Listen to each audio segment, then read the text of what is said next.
This is VOA News. I'm Joe Ramsey. Russian President Vladimir Putin is promising to, quote-unquote, immediately order a ceasefire in Ukraine and begin negotiations if Kyiv started withdrawing troops from the 4 regions annexed by Moscow in 2022 and renounced plans to join NATO. Such a deal appears a non-starter for Kyiv, which wants to join NATO and has demanded Russia to withdraw troops from all of its territory. Putin made the remarks in a speech on Friday at the Russian Foreign Ministry in Moscow. U.S. President Joe Biden and leaders of the group of 7 wealthy democracies are meeting in Italy, and the war in Gaza was in focus on Thursday's day 1 of the G7 summit. White House Bureau Chief Patsy Widakwasara is traveling with the president. Will a ceasefire happen soon? Biden said he was not confident. The biggest hang-up so far is Hamas refusing to sign on, even though they have submitted something similar. Whether it had now to come to fruition remains to be seen. We're going to continue to push. Meetings continue Friday with a focus on confronting Chinese overcapacity and on debt relief for low and middle income countries, and a session on AI ethics featuring cook classes.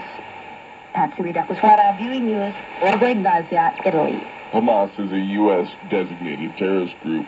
Air raid sirens sounded across cities in northern Israel on Thursday. About 40 rockets had been fired from Lebanon in the afternoon, Israel's military said.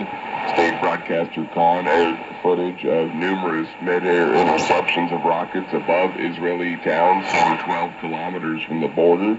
Videos posted on Telegram showed rockets being intercepted above Israel. This is VOA News.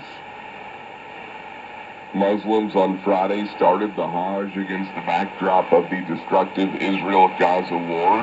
AP correspondent Charles De Ledesma reports. Palestinians in the coastal enclave are not able to travel to Mecca this year because of the closure of the Rafah crossing in May. Abu Bakr, a 75-year-old Palestinian woman from Gaza's southern city of Khan Yunis, who planned to perform Hajj this year, says we're deprived of performing Hajj because the crossings closed. Palestinian authorities say 4,200 pilgrims from the occupied West Bank have arrived in Mecca for Hajj. The pilgrimage is one of the 5 pillars of Islam, and all Muslims are required to make the 5-day Hajj at least once in their lives if they are physically and financially able to do it. I'm Charles De Ledesma. The African National Congress and its largest rival, the white-led pro-business Democratic Alliance, agreed on Friday to work together in South Africa's new government of national unity, a steep change after 30 years of ANC majority rule.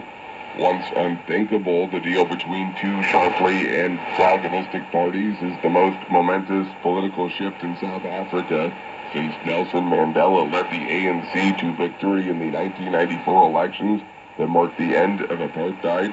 The ANC lost its majority for the first time in an election on May 29th and has spent 2 weeks locked in intensive behind-the-scenes talks with other parties, which came down to the wire on Friday morning as the new parliament was convening. A police officer shot and injured a magistrate at a court in Kenya's capital, Nairobi, on Thursday before being killed in a shootout with other officers, according to the judiciary. Reuters correspondent Fiona Jones reports. The Chief Registrar said in a statement that Monica Kivuti, a magistrate at the Makadara Law Courts, was shot after rejecting a bond request for the police officer's wife. A statement from the Chief Justice, Martha Coombe, said Kivuti and 3 other officers were injured in the ensuing shootout. Coombe said it is clear that the intention of the perpetrator was to kill the magistrate, ordering security at all courts across the country to be reinforced.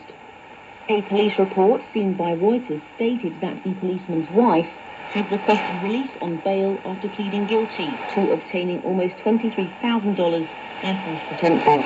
Reuters correspondent Fiona Jones. Donald Trump turned 78 on Friday, a milestone reminding voters the 2 major party candidates running for U.S. president this year are the oldest ever to seek the office.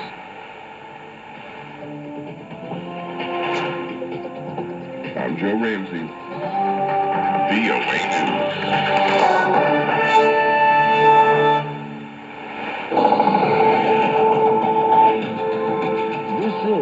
Africa News Tonight on the Voice of America. Hello and welcome. Welcome to VOA Africa. Thank you for joining us.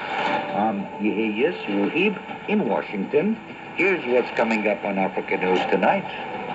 It will take years of sustained hard work, perseverance, maturity, and cooperation across all sectors of society to get our country back on track.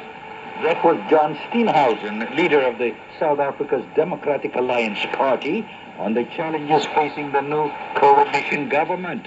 Details coming up. Also, on Sunday, Muslims will celebrate Eid al-Adha, marking the end of the pilgrimage to Mecca. And as many people celebrate Father's Day, where does that leave those who grow up without a father? These stories and more on Africa News Tonight.